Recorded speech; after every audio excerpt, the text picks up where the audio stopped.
د خبرونو سرټکي د پوهنې وزارت د ښوونکو او اداري کارکوونکو د 8115 بستون لپاره د اخیستل شوي ازموینې د پایلې اعلان.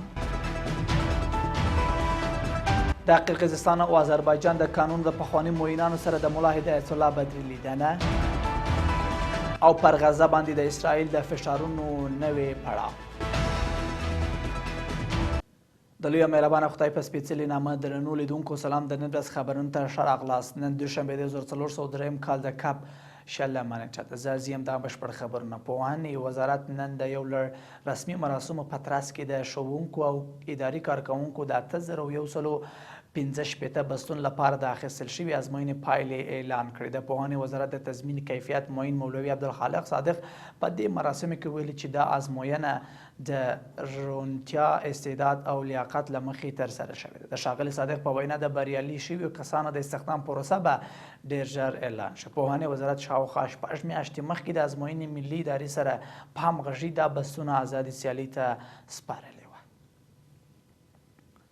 ملا هدایت الله بدري د قانون او پترولیم وزیر، د الماس بیک د قرقیزستان د قانون پخوانی معین او آذر شکوروف د آذربایجان د قانون پخوانی معین سره ولیدل. د قانون او پترولیم وزارت وایي چې د یاد هیوادونو پخوانی معینانو په دې لیدنه کې د افغانستان په قانونو کې د پانګونې فرصتونه مناسب بللي او د هیواد په قانون کې د پانګونې او د معیاري لابراتوارونو د جوړولو لپاره یې چمتووالی ښودلی دی. په همدې حال کې د قانون او پترولیم وزیر ډاډ ورکړی چې د بهرنیو پانګوالو لپاره د لا زیات اسانتیاو د رامنځته کولو لپاره اړین همکاري ترسره کیږي.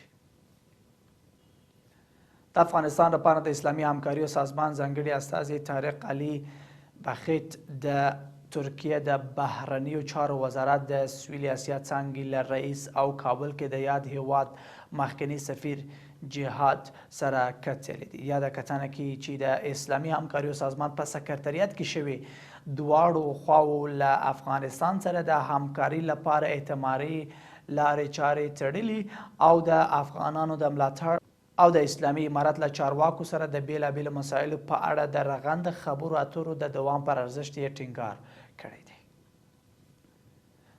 د خبرونو د ارجنټاین د باهیا بلانکا ښار له سختو ورښتونو وروسته د سیلابونو له امله لږ تر لږه 16 تنو ته ژوبله اوښتې ده. د اسوسییټډ پریس د راپور له مخې د یاد هیواد د ژغورنې ډلې د لسګونو ورک شویو کسانو په لټون بوخت دي او شاوخوا 1500 کسان یې له دې ښار څخه ایستلي دي.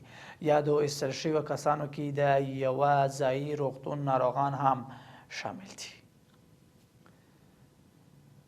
او وروستی خبر د الجزیرې د راپور له مخې د سایروسي رژیم د انرژي وزیر ایلی کوهن امر کړی چې غزې ته د برېښنا لیږد ژر تر ژره ودرول شي. نوموړي د دغه پرېکړه د دې لپاره کړې چې پر حماس فشار راوړي ترڅو د اوربند لومړی پړاو وغځوي.